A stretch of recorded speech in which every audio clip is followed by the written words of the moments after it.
Dear students, in this lecture we are going to discuss characteristics of DC series generator. So let us start with no load characteristic, also known as open circuit characteristic or magnetization characteristic. So we can observe that in DC series generator the field winding is in series with the armature, hence the three currents, that is armature and field along with load current, all are equal. So in no load characteristic we have disconnected the load so that IL will be 0. So if IL will be 0, then all other currents will be 0, as all the three currents are same in case of DC series generator. But we have to plot no load characteristic, which is plot between EMF generated and IF. So the characteristic between the plot between E and IF will be the no load characteristic for DC series generator. But once load is disconnected, IL will be 0, hence IF will be 0. That's why the no load characteristic of DC series generator is only possible when we are going to connect the field winding with an external small DC source. Otherwise, this will not be possible to have non-zero value of IF. So we are going to connect an external small DC voltage source across this. So hence corresponding current will be flowing through this series winding, and we will observe the EMF generated. We are rotating the rotor of this DC series generator at its rated value. So we will see that similar to that of separately excited DC generator, we will get this magnetization characteristic like this,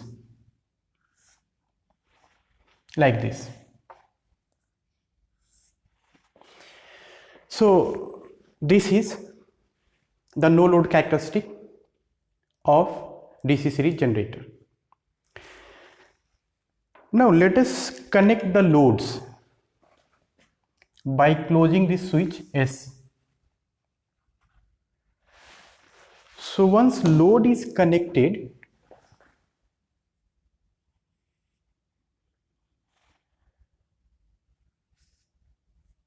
so we have connected this switch. This is switch basically. This represents switch, not short circuit, right? So this switch is closed. Let us represent like this. Okay, switch. So this switch is closed. So current will start flowing, or let us better represent like this. Let us remove this handle to avoid confusion. Right, switch is closed. So we are going to plot the load characteristic. Once load is connected, then the characteristic between the terminal voltage and IL. Let us write here IL now. And here let us take E and VT, terminal voltage. So we are going to plot VT against IL, where VT is terminal voltage across the load given by the reading of this voltmeter, and IL will be given by the reading of this ammeter. You can connect ammeter anywhere, here or here, wherever you want, because this is a series connected circuit, right? So for DC series generator, the EMF equation can be written as E is equal to, or directly write VT, terminal voltage VT is equal to E minus IA. Now RA is in series with RAC, RA plus RSE drop minus brush voltage drop.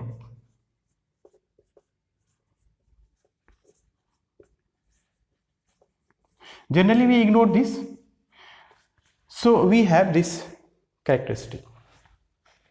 So initially when IL is 0 means at no load, the EMF induced when load is not connected, IL is 0, so IF is 0. We are talking about the point corresponding to this, IL is equal to 0. So we have some EMF generated because of the residual flux present in the field poles. So we will have some EMF generated corresponding to residual flux. After that, by decreasing this RL from very high value, we can increase IL from 0 to some non-zero. So by doing this, we will see that by increasing IL, IF will increase, and by increasing IF, which produces corresponding phi F, field flux, if the connection is proper, means the connection of terminals, field terminals are proper, not opposite to that required, and the direction of rotation is also proper, then the field flux produced by this field current IF will add the residual flux. So that will build up more EMF, right?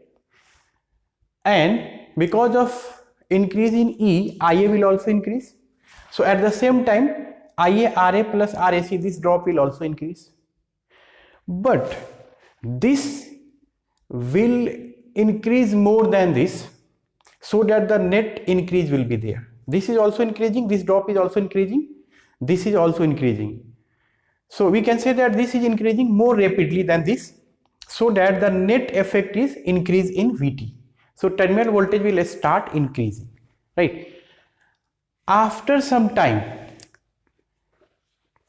this will saturate due to saturation of field poles. So once this is saturated, means after a certain time, with increase in IL, that is with increase in IF, phi will not increase because of magnetic saturation. If phi will not increase, so E will start saturating. So once E will be constant, this will continue to increase, this drop, IA, RA plus RAC, these two quantities are constant quantity, and IA depends on IL. So with increasing IL, IA will continuously increase. So after saturation, this quantity is increasing, but this is fixed now, constant. So this will start decreasing. How? We are going to see with the help of this plot. So before that, first draw the RL line similar to that discussed in previous case. Right here, RL line. This is not RL, R line, RF line, R line.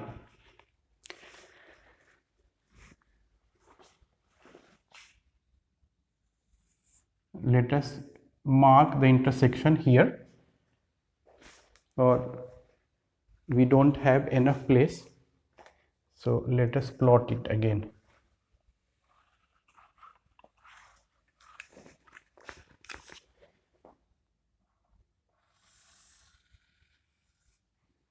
So let us mark this point here.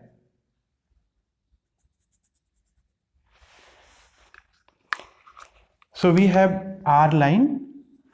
This is no load characteristic. Just write down here. No load characteristic. This is R line.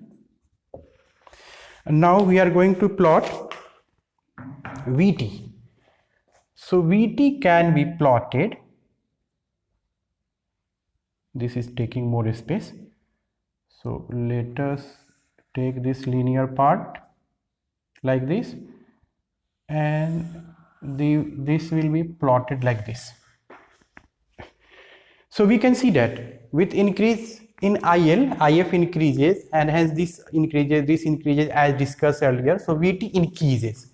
So this, in this region, it start increasing and increases till this point of intersection, After that, with increase in IL, this starts saturating. So this will start saturating, and after certain time, this will be fixed at its saturated value, and this will continue to increase. Hence, this will start decreasing. So this will start decreasing, right? Vt. If our machine is not having compensating winding, so one more drop will be there, that we have already discussed, because of flux weakening. So that drop will be known as armature reaction drop. So if our machine is not having compensating winding, then our plot will be like this.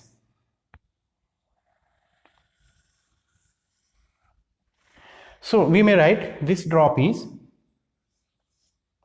IA RA plus RSE drop, and this drop we can show armature reaction drop.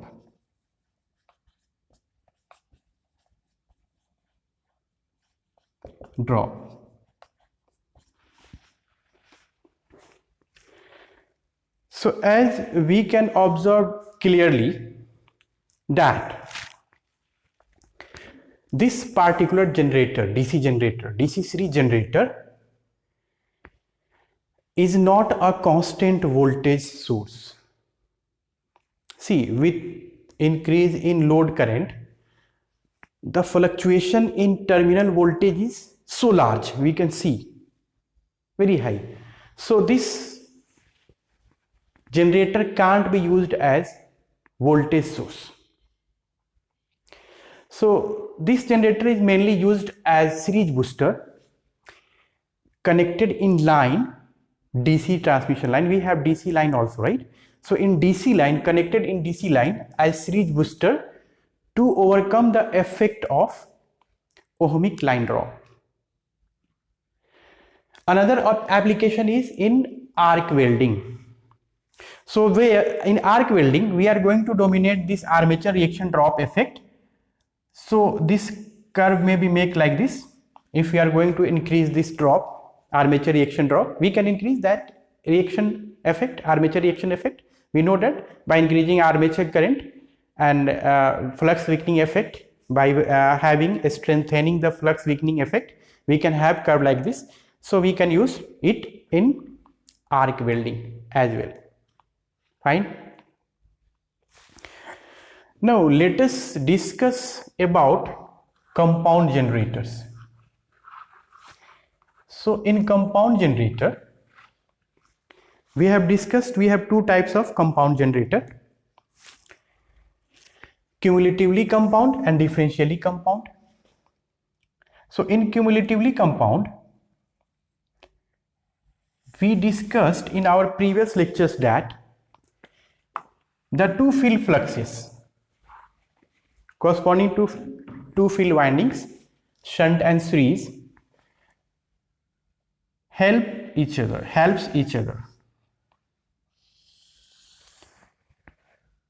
So let us try to plot the terminal characteristic of this particular machine, that is DC compound generator. So in cumulatively compound generator, we have seen that with increasing IL,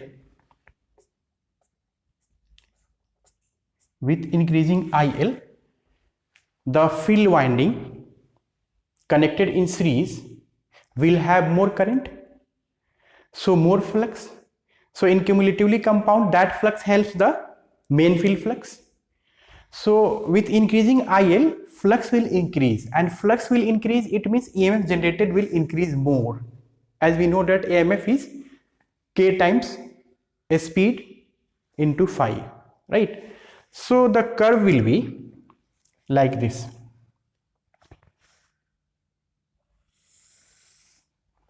Something like this. This may be like this, increases and reaches some value like this, or this may be like this, Fine. So let us have place for other curves. So it may be like this.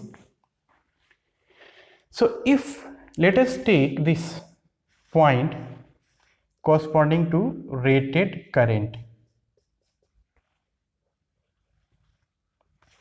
So this is I, let us say rated full load, IFL.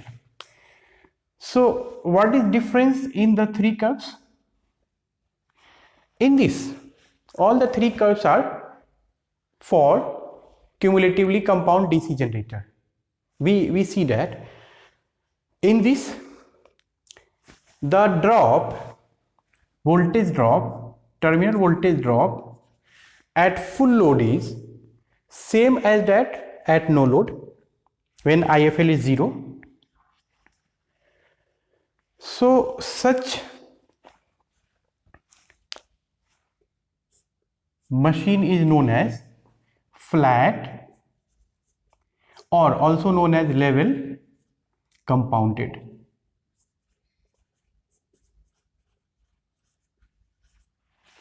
DC generator, where we will get the same potential drop across the load terminals as that at no load. In this case, we will get more than this, even more than this at full load. So this is known as over compounded DC generator, and this will be known as under compounded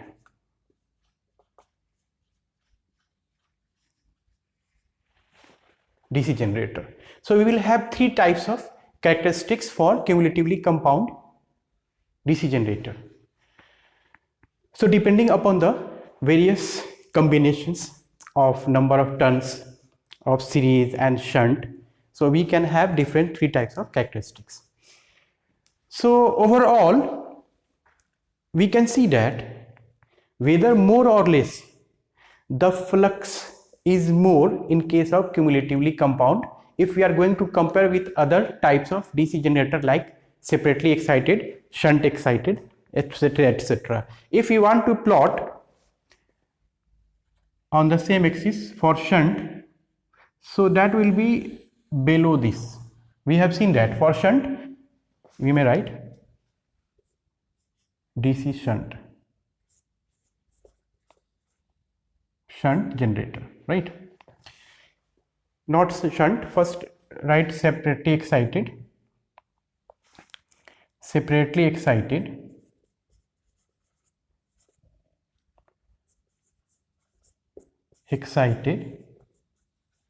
DC generator. If we want to plot for shunt, so we can plot as we have discussed in our previous lectures. So it will be like this. So right here shunt.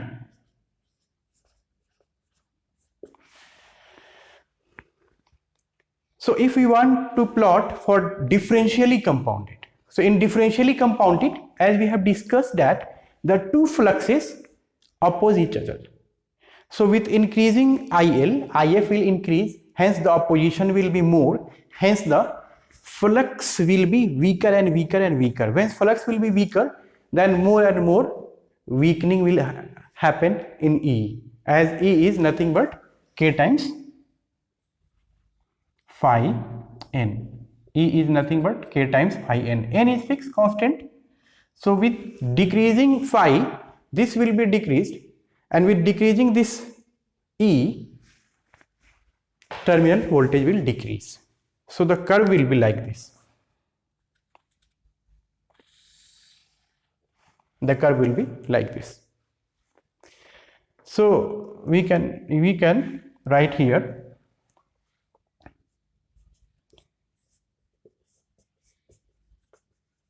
differentially compounded for differentially compounded. So far we discussed the characteristic of DC generator. Now we will discuss the motoring part.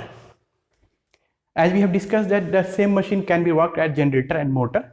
So we have discussed all features with respect to generator.